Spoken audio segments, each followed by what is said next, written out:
Ya, Iya. benar nggak Den Atep bahwa di dalam Al-Quran dikatakan bahwa di dalam surat Maryam ayat 71 ya saya bacakan, bahwa tidak ada seorang pun dari antara kamu melainkan mendatangi neraka itu. Hal itu bagi Tuhanmu adalah suatu kemestian yang sudah ditetapkan.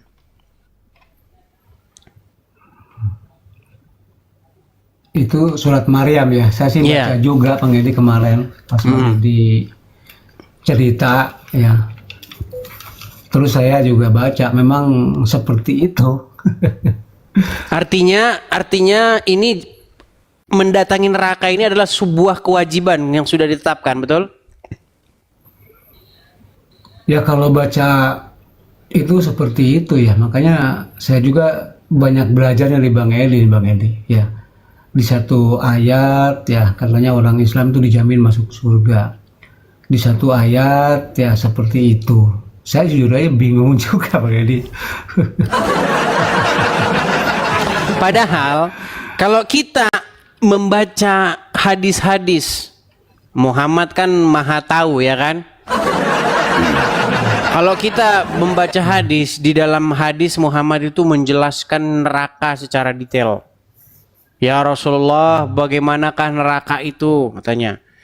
Sedangkan kalau masuk neraka, itu otaknya akan mendidih katanya.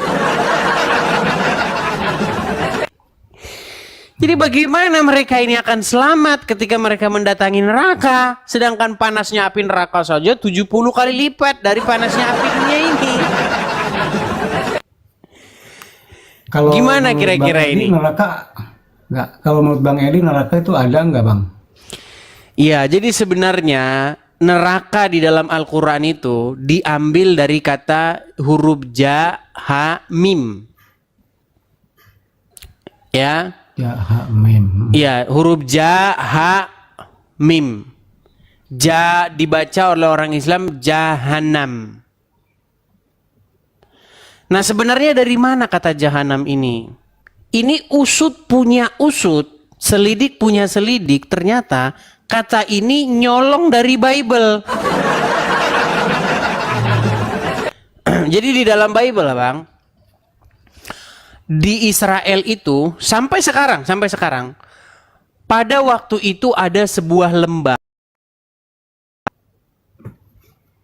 Lembah bahasa Ibraninya itu Geh. Lembah itu milik keluarga anak-anaknya Hinom. Kalau orang Arab bilang anak-anak Hinom itu bin Hinom. Kalau orang Israel bilangnya ben Hinom. Misalnya ini Atep bin siapa begitu? Misalnya Atep bin Sunandar gitu misalnya kan. Tapi kalau orang Ibrani bilangnya Iya, iya. Atep ben Sunandar. Nah, jadi lembah itu kan bahasa Ibraninya Geh. Kemudian kepemilikan dari lembah itu adalah milik dari anak-anaknya Hinom. Makanya disebut Geh ben Hinom. Ya kan? Gehinom disingkat Gehinom. Keluarga Hinom. Nah, kemudian ayat itu berbicara bagaimana tempat itu digunakan oleh orang-orang Israel pada zaman dulu untuk melakukan pembakaran. Mereka biasa membakar sampah di situ. Mereka membakar korban-korban yang diberikan kepada dewa Molok dan lain sebagainya. Artinya tempat itu identik dengan tempat-tempat penghukuman, tempat-tempat keji begitu. Itu terus menerus berlangsung, ratusan tahun itu berlangsung. Nah, di dalam perjanjian baru, tempat itu dikutip oleh Yesus sebagai perumpamaan akan orang-orang jahat. Bahwa mereka itu dibahasakan akan mendapat penghukuman. Mereka akan dicampakkan ke Gehinom itu. Nah, di dalam bahasa Yunani kata itu menjadi Gehenna. Nih ya, kita ambil ayatnya nih. Biar saya kasih tahu asal usul neraka. Tapi kalau sama orang Islam nanti jadi dongeng itu. Oh, itu punya 7 lapis tingkat-tingkatan. Lapis pertama nanti hukumannya orang tempatnya saja di Israel kok. Tempat pertama bagaimana? Nih ya, kita kasih lihat nih. Dari mana asal usul kata neraka itu muncul? Perhatikan. Kita kasih lihat. Saya balik dulu kamera saya bang ya. Nih. Boleh. Orang Islam itu banyak nyolong kosakata dari dalam Injil, tapi mereka nggak tahu asal usulnya. Oke, lihat nih.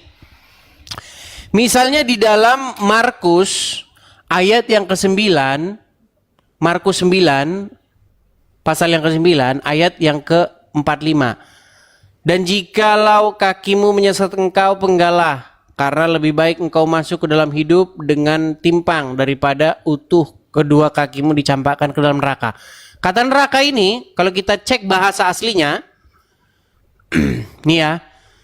Kata neraka di sini hell ini ya, bahasa Inggrisnya nomornya 1067. Kita cek. Nih, kata ini berasal dari kata gena. Gena. Dari mana kata ini? Ini bukan bahasa Yunani asli.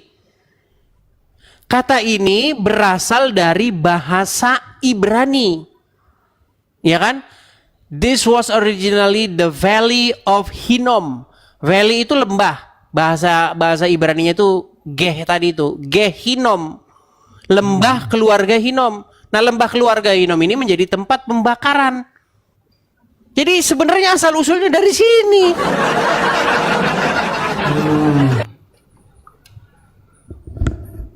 Makanya ketika orang Muslim bilang neraka itu 7 lapis, 7 singkat, nggak tahu dia neraka itu adanya di Israel. Gitu ya. Nih kita baca saja sumbernya ya nih. Oke, silakan Anda mau bicara, silakan. Enggak, kalau saya kan membaca Quran juga Bang Edi ya. Kadang-kadang saya juga bingung dengan surga neraka ya. Kalau ada ayat yang mengatakan surga neraka itu saat ini di dunia gitu ya. Dan ketika masih bernapas gitu ya. Terus ada yang cerita neraka itu dibakar gitu. Terus atau surga juga sama. Surga itu kan ada yang mengatakan di ayat bahwa surga itu sekarang juga di dunia itu ada gitu ya. Nah kadang saya bingung ya. Saya baru bicara surga neraka itu bingung. Ya jujur aja ya. Kenapa dan setiap agama ya ditonjolkannya itu atau mencari umatnya itu dengan menerangkan surga neraka gitu Bang Edi. Ya. Kalau saya lihat kan rata-rata ya kiai, ustadz atau pendeta juga kebanyakan selalu bicaranya itu gitu loh Pak. Coba Bang Edi aku minta tanggapan. Iya, saya sebenarnya mengikuti apa yang dibahas oleh orang-orang Islam. Sebenarnya begini Bang, kalau kita belajar bahasa di dalam Al-Quran itu nggak ada surga, nggak ada neraka. Surga neraka itu murni punya orang Hindu. Agama Hindu punya konsep dalam agama Hindu. Ada surga, neraka. Tetapi kemudian karena bahasa ini sudah familiar di tengah-tengah masyarakat Indonesia, para penerjemah Al-Quran dan penerjemah Bible menggunakan bahasa ini untuk menggantikan apa yang tertulis dalam Injil dan Al-Quran. Sebenarnya nggak ada surga neraka dalam Injil dan Al-Quran. Itu murni konsep Hindu. Di dalam agama Kristen yang ada itu Gehinom. Nah di dalam agama Islam yang ada Jahanam. Kata Jahanam itu ya nyolong dari Kristen itu. Makanya tanya sama orang Islam Jahanam itu bahasa apa? Mereka nggak tahu. Bahasa apa Jahanam itu? Asal usul kosakata itu dari mana? Dari orang-orang Kristen. Cuman orang Islam membuat definisi sendiri. Sudahlah ngambil istilah-istilah dalam Injil, kemudian membuat sendiri definisi yang tidak sesuai dengan definisi dari mana kosakata itu diambil. Itulah kerjaan orang Islam. Iya. Ya. Banyak Bang, bukan hanya surga neraka, bukan hanya itu. Coba di dalam agama Islam itu ada istilah Eden. Coba tanya orang Islam, apa Eden itu? Nggak tahu mereka. Karena itu semuanya itu merupakan bahasa Ibrani. Ada seorang orang Yahudi, tapi dia berkebangsaan Jerman. Namanya itu Abraham Geiger. Dia menulis satu buku yang berjudul Apa yang Muhammad pinjam dari Yahudi dan Kristen. Apa yang Muhammad pinjam? Nih ya, saya tunjukkan bukunya ya. Nih, saya tunjukkan. Seorang Abraham Geiger. Ini judulnya was, kalau bahasa Belanda, bahasa Jermannya, was het Muhammad aus dem Judentum aufgenommen. Aduh, ini agak susah ini bahasanya. Nih ya. Saya tunjuk bukunya ya. Nih. Saya tunjuk bukunya. Banyak Bang buku-buku yang membongkar tentang agama Islam itu. Tapi di Indonesia di ban. Makanya saya sudah pernah bilang, seandainya di Indonesia tidak ada hukum penistaan agama, seandainya di Indonesia itu bebas berdiskusi soal agama, agama Islam itu hanya tinggal nama saja, nggak ada lagi yang percaya agama Islam. Nih, ini judul bukunya. Yang membuat Islam itu terlindung itu Bang, hukum penistaan agama itu.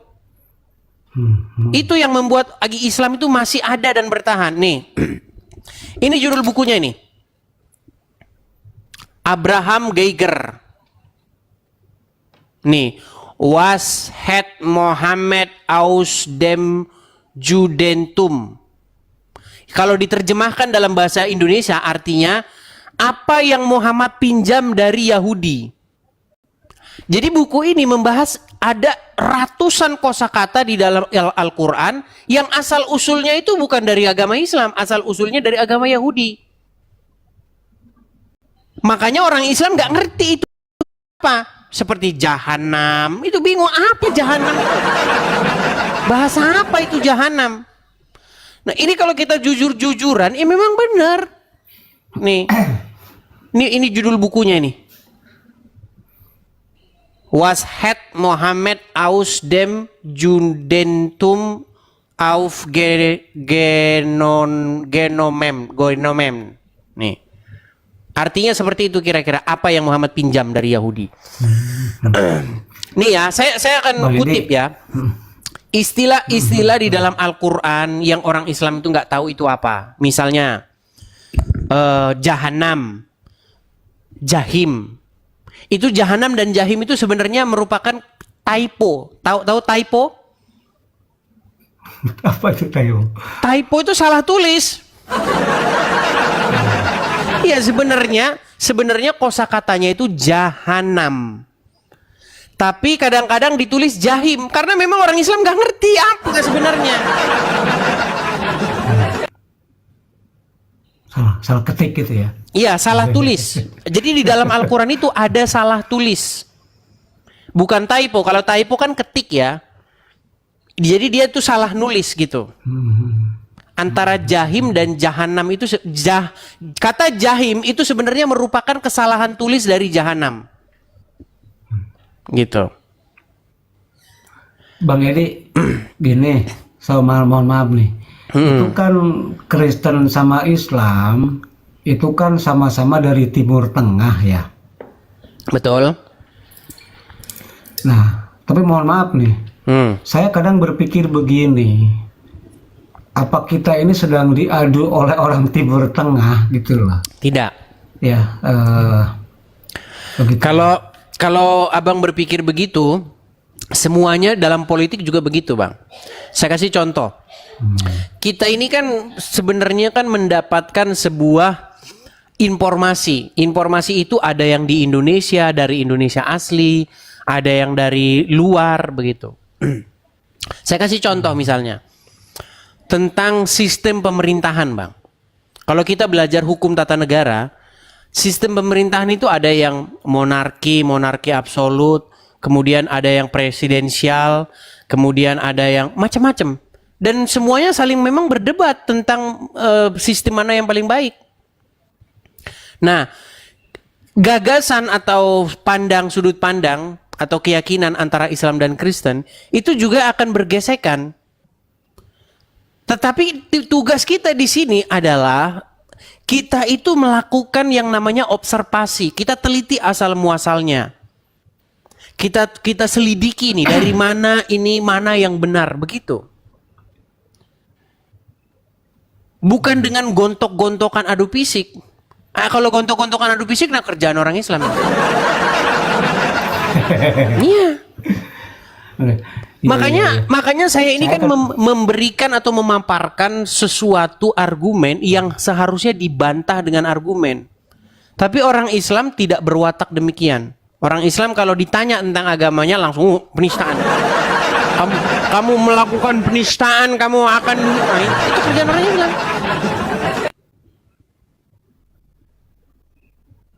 Coba orang Islam mengeluarkan argumen-argumen bantahannya, nggak sanggup. Itu ya.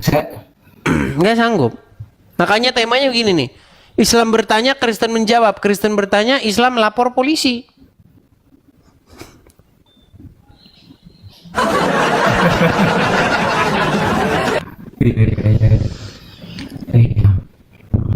Cuman saya secara pribadi Kang Edi ya.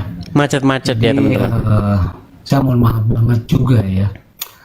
Terkadang Macet-macet Bang. Terkadang saya berpikiran seperti itu gitu loh. Kadang-kadang ini kita. Oh, oke. Sebentar kita turunkan dulu ya macet-macet ya. Iya teman-teman ya, sinyal lagi.